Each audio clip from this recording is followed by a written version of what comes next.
तो last episode में हमने देखा था कि जो लुओ फेंग था वो अपने गोल्डन हॉर्न मोस्टर को कल्टीवेट करवा रहा था और उसका जो गोल्डन हॉर्न मोस्टर होता है वो यूनिवर्स के लेवल 6 पर जा चुका था, जिसकी वजह से लुओ फेंग की पावर काफी ज्यादा बढ़ चुकी थी और अब लुओ फेंग मरकर भी जिंदा हो सकता था। साथ ही हमने बेकालुओ को भी देखा था जो कि लुओ फेंग को धमकी देता है और कहता है कि तुम्हें सबमिट कर देना चाहिए। तो अगले सीन में हमें लुओ फेंग को दिखाया जाता है जो कि अपने फैमिली मेंबर्स को अर्थ पर से भेज देता है और इसके बाद वो अपने साथियों के साथ में बेकालुओ के तरफ बढ़ना स्टार्ट कर देता है। नेक्स्ट सीन में हमें लुओ फेंग को दिखाया जाता है जो कि अपने साथियों के साथ में आगे बढ़ रहा था, जहाँ पर हमें बेकालुओ के स्पेसशिप का सीन दिखाया जाता है जहाँ पर वार्निंग आना स्टार्ट हो जाती है और बताया जाता है कि C9 ग्रेड का स्पेसशिप इधर काफी ज्यादा तेजी के साथ में आ रही है। इसके बाद हमें बबाता के फ्लैशबैक का सीन दिखाया जाता है जहाँ पर हमें दिखाया जाता है कि जो बबाता होती है वो किसी वॉरियर को खरीद रही होती है, पर उसे ऐसा करने में काफी ज्यादा दिक्कत हो रहा था। जहाँ पर हमें बूढ़े को दिखाया जाता है जो कि आगे बढ़ता है और इसका नाम वू है जो कि मैं भूल गया था। वो आगे बढ़ता है और इसके बाद वो बबाता को मारता है और हमें दिखाया जाता है कि वो जो वॉरियर होता है वो काफी ज्यादा पावरफुल लग रहा था। अगले सीन में हमें बेकालुओ के तरफ का सीन दिखाया जाता है जहाँ पर अभी भी उसके स्पेसशिप के अंदर वार्निंग आ रही होती है, जिसकी वजह से वो सभी काफी ज्यादा परेशान हो चुके थे। बेकालुओ कहता है कि क्या ये बंदे पागल हो चुके हैं जो कि सीधा हमारे तरफ आ रहे हैं। जहाँ पर हमें उस बंदे को दिखाया जाता है जो कि कहता है कि हमें परेशान होने की कोई भी जरूरत नहीं है। उनका जो स्पेसशिप है वो C9 ग्रेड का है और हमारा जो स्पेसशिप है वो D3 ग्रेड का है, जिसकी वजह से हमें कोई भी खतरा नहीं है। जहाँ पर हमें बेकालुओ को दिखाया जाता है जो कि कहता है कि वो तो ठीक है पर आखिर ये हमारे तरफ क्यों आ रहे हैं। साथ ही हमें लुओ फेंग के तरफ का भी सीन दिखाया जाता है जहाँ पर हमें उन सभी को दिखाया जाता है जो कि काफी ज्यादा कॉन्फिडेंस में होते हैं।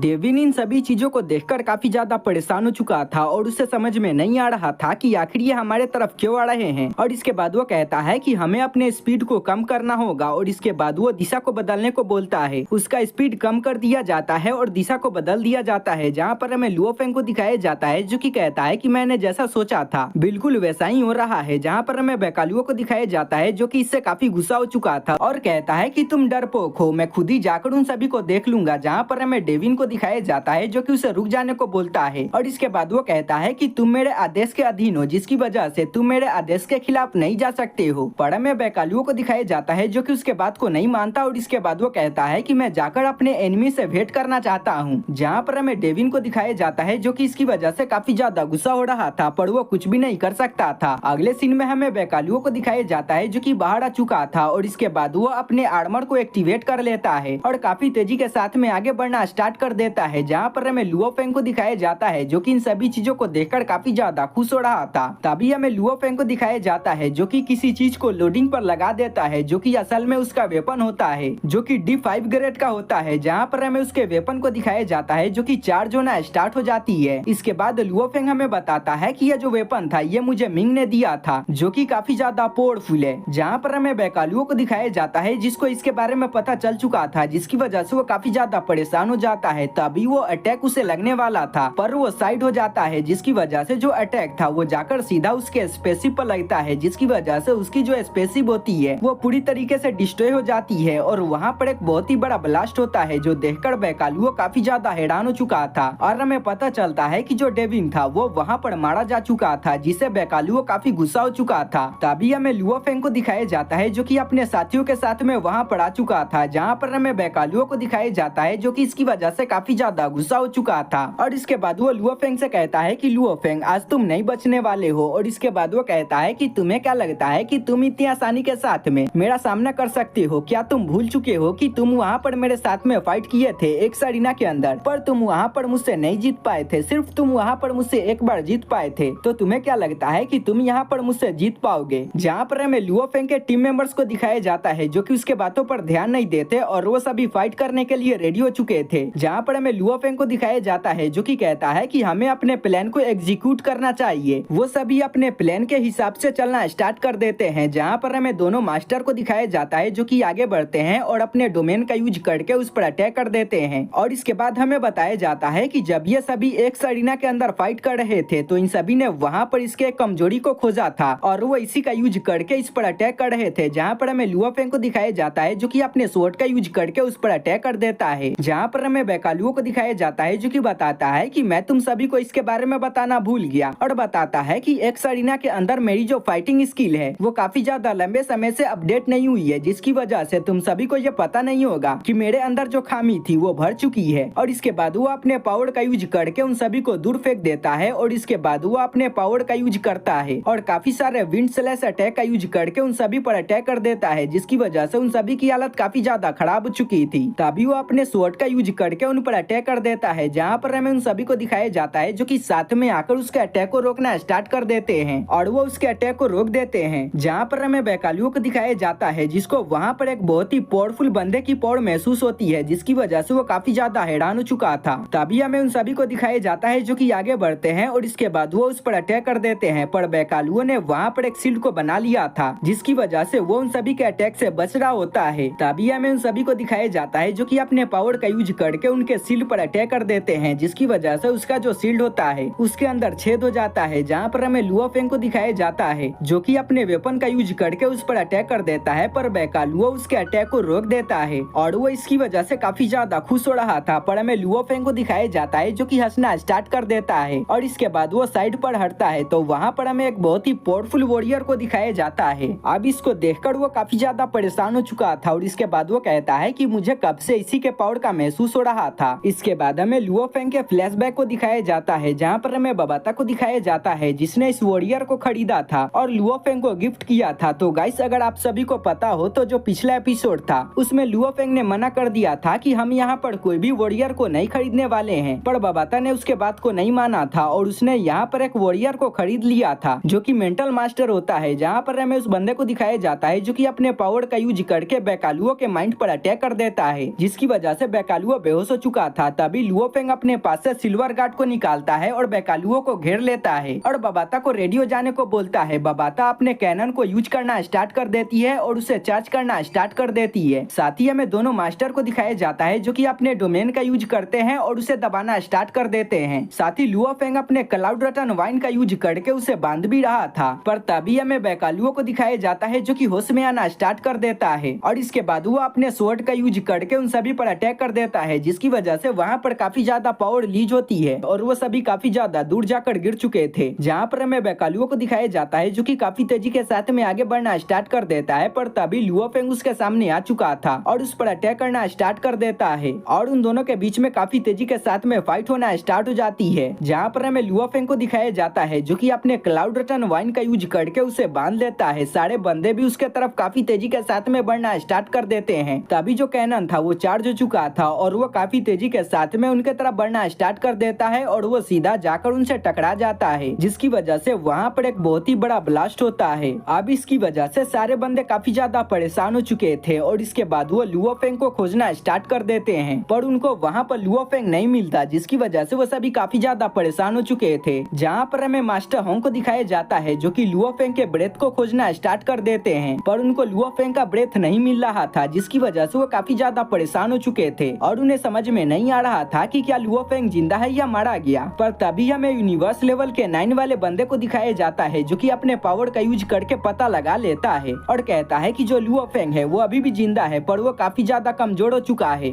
और इसके बाद वो काफी तेजी के साथ में लुओ फेंग की तरफ निकल जाता है, जहाँ पर हमें बाकी बंदों को दिखाया जाता है जो कि स्पेसशिप के अंदर आ चुके थे। जहाँ पर हमें बबाता को दिखाया जाता है जो कि लुओ फेंग के बारे में पता लगा लेती है और वो कहती है कि लुओ फेंग जिंदा है, पर उसका ब्रेथ काफी ज्यादा कम हो चुका है, यानी कि वो काफी ज्यादा घायल है। जहाँ पर हमें लिसन को दिखाया जाता है जो कि इसकी वजह से काफी ज्यादा हैरान हो चुका था और इसके बाद वो कहता है कि मुझे यकीन नहीं हो रहा है कि जो लुओ फेंग है उसने D5 लेवल के वेपन के अटैक को सह लिया है। जहाँ पर हमें बबाता को दिखाया जाता है जो कि कहती है कि मुझे इसके बारे में पहले से ही पता है कि जो लुओ फेंग है वो मरकर भी जिंदा हो सकता है क्योंकि उसके पास में गोल्डन हॉर्न मॉन्स्टर की बॉडी है। साथ ही बबाता ये भी बताती है कि मुझे वहाँ पर बैकालुओं का ब्रेथ भी महसूस हो रहा है जो कि अभी सही कंडीशन में है और इसके बाद वो काफी तेजी के साथ में लुओ फेंग की तरफ निकल जाते हैं और ये पार्ट यहीं पे खत्म हो जाता है।